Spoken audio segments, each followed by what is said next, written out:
तर आज आपण आलेलो आहोत इस्कॉन टेम्पलमध्ये, ते आहे कात्रजमधलं. तर पुण्यामध्ये आहेत असे 2 मंदिरं तर इस्कॉन टेम्पलचे. तर आज आपण आलेलो आहोत कात्रजमधल्या कोंडवा इथल्या मंदिरामध्ये. चला तर मग बघूयात. तर इथं राईट साईडला शूज रॅक आहे, तसंच जिथं मंदिरामध्ये आहेत तर तिथं सुद्धा शूज रॅक आहे. जर तुम्हाला इथं काढायचे नसतील तर तुम्ही मध्ये सुद्धा काढू शकता. तर इथं अशा प्रकारे आपल्याला पिशवी दिली जाते आणि त्या पिशवीमध्ये आपल्याला असं व्यवस्थित आपले शूज सँडल्स वगैरे ठेवून त्यांच्याकडे जमा करायला लागतं. तर इथे आहे गोघास आणि गोसेवाची सेवा. तर गोघास 151 रुपये आणि गोसेवा जर करायची असेल तर 501 रुपये चार्जेस आहेत. तर गोघास म्हणजेच तुम्ही बाहेरून तुम्हाला घास आणायची वगैरे गरज नाही, तुम्हाला ते इथंच प्रोव्हाइड करतात. तर कोणाला जर सेवा घ्यायची असेल तर तुम्ही ते घेऊ शकता. तर इथे मंदिराचं जी राधाकृष्णाची जी मूर्ती आहे तर इथे रिनोव्हेशनचं काम चालू होतं, त्यामुळे इथं असं साईडने पॅक केलेलं होतं. आणि ह्या इस्कॉन टेम्पलची हिस्ट्री म्हणजे याची स्थापना 1965 मध्ये न्यूयॉर्क येथे झाली आणि भारतामध्ये आध्यात्मिक शिक्षा आणि प्रबल समर्थक भक्तिवेदांत स्वामी श्री लीला प्रभुपाद यांनी केली होती. तर इस्कॉन टेम्पलला हरे कृष्णा टेम्पल असं सुद्धा म्हटलं जातं.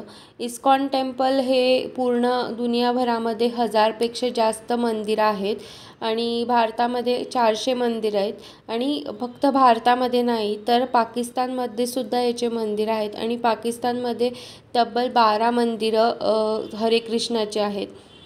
तर शूज वगैरे काढल्यानंतर आपण इथून वरती जायचं असतं आणि इथला परिसर खूप स्वच्छ, खूप सुंदर, एकदम मस्त प्रसन्न वातावरण. आणि आम्ही रविवारच्या दिवशी गेलो होतो, त्यामुळे तिथं खूप जास्त प्रमाणात गर्दी होती. आणि हे मंदिर दुपारी 12 वाजेपर्यंत उघडं असतं आणि परत 12 ते 4:30पर्यंत बंद असतं आणि 4:30ला परत ओपन होतं. तर इथलं रिनोव्हेशनचं काम चालू असल्यामुळे राधाकृष्णाची मूर्तीचं दर्शन झालं नाही, नाहीतर तो पण एक खूप छान असं सुंदर वाटतं. आणि इथे जे कमळाचे फुलं होते तर ते सुद्धा असं वाटत होतं खूप सुंदर आणि असं रिअल कमळासारखं वाटत होतं. तर मंदिराच्या एंट्रीसाठी दोघी साईडने आहेत वरती मंदिरामध्ये जाण्यासाठी. इकडनं ॲक्च्युली एक्झिट मार्ग होता, पण आमच्या लक्षात न आल्यामुळे आम्ही इकडनं एंट्री केली. आणि एंट्री केल्यानंतर पहिले सगळ्यात स्टार्टिंगला आपल्याला लागतो बुक स्टॉल. तर इथं बुक स्टॉलमध्ये खूप सगळे बुक्स होते कृष्णाशी रिलेटेड, आध्यात्मिक. आणि जसं की भगवद्गीता, नंतर कृष्णाचे जे काही पुस्तकं असतील तर ते इथं खूप सारं बुक स्टॉलमध्ये पुस्तकं लागलेले होते. तर इथे मंदिरामध्ये एंट्री करण्याच्या आधी लेफ्ट साईडला पूजा थाली वगैरे अवेलेबल असते. जर तुम्हाला तिथे मंदिरामध्ये पूजा थाली वगैरे घेऊन जायची असेल तर तुम्ही ती घेऊन जाऊ शकता. तर इथं मंदिरामध्ये एंट्री केल्यानंतर सगळ्यात पहिले ही जी मूर्ती दिसते आपल्याला, तर ती मूर्ती आहे स्वामी श्रीला प्रभुपाद यांची. तर त्याच्यानंतर तिथून पुढे गेल्यानंतर संडे असल्यामुळे खूप जास्त क्राऊड होता आणि तिथे खूप छान असे भजनसुद्धा चालू होते. आणि मंदिरामधलं जर वातावरण असेल तर इतकं छान भक्तिमय वाटत होतं. छान कृष्णाशी रिलेटेड भजन मस्त छान छान एकदम म्हणत होते आणि खूप छान असं वाटत होतं. खूप भक्तिमय वातावरण झालेलं होतं आणि जास्त गर्दी नसल्यामुळे किंवा तिथं जास्त गर्दी होती तरी पण असं लाईन वगैरे काही नाही, एकदम प्रॉपर वेने सगळेजण जात होते, येत होते.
इथे भिंतीवर छान असे सुविचार किंवा मग इथं छान अशी मूर्ती वगैरे असं ठिकठिकाणी केलेलं होतं वेगवेगळ्या प्रकारचं.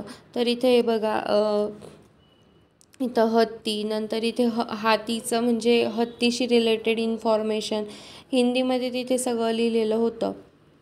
तर इथं कृष्णाशी रिलेटेड म्हणजेच सगळेजण तिथे खाली बसलेले, नंतर कोणी खेळतंय कोणी काय असं वेगवेगळं नटखट कृष्णाजी.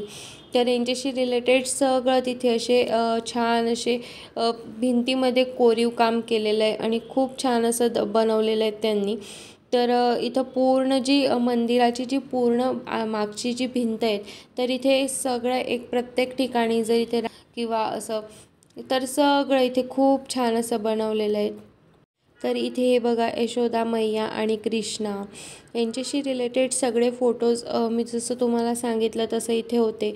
नंतर इथे असं दाखवलेलं होतं की सगळ्या ज्या राधा वगैरे आहेत तर त्या छान असं दूध दही लोणवत आहेत.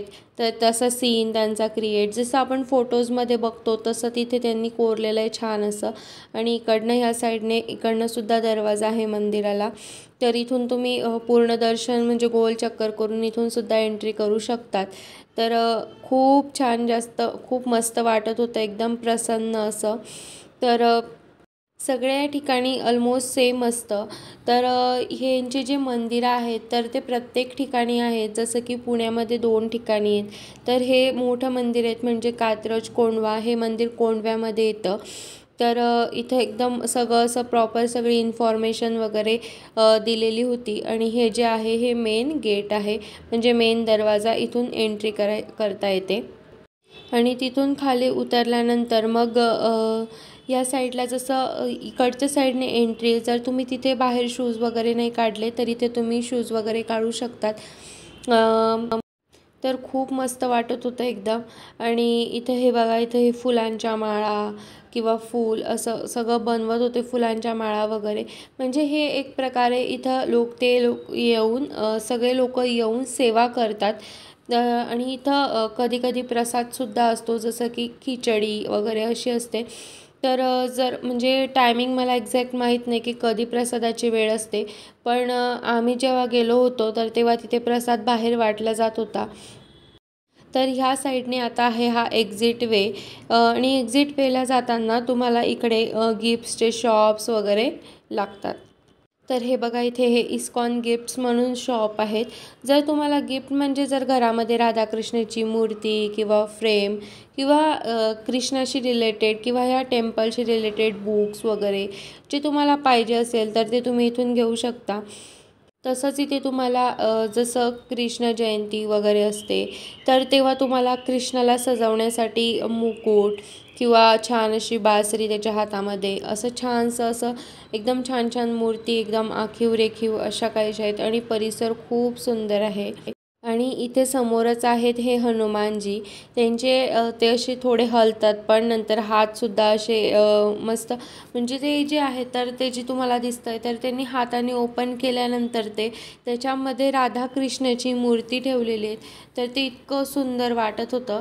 तर त्यानंतर इकडे बाहेर जायच्या रस्त्याने इथं साईडला इकडे तराजू वगैरे ठेवलेला आहे. जर तुम्हाला लहान मुलं किंवा लहान मुलंच नाही मोठेसुद्धा जर तुम्हाला त्यांच्या वजनाने धान्य किंवा मग पुस्तकं भगवद्गीता असं काहीसं जर द्यायचं असेल तर तुम्ही ते देऊ शकता. तर इथे हे बघा ही जी मुलगी आहे छोटी तर हिच्या वजना एवढंच यांनी दान केलेलं आहे म्हणजे काहीतरी धान्य वगैरे दिलेलं आहे. तर अशा प्रकारे तुम्ही देऊ शकता. लहानच नाही मोठेसुद्धा देतात.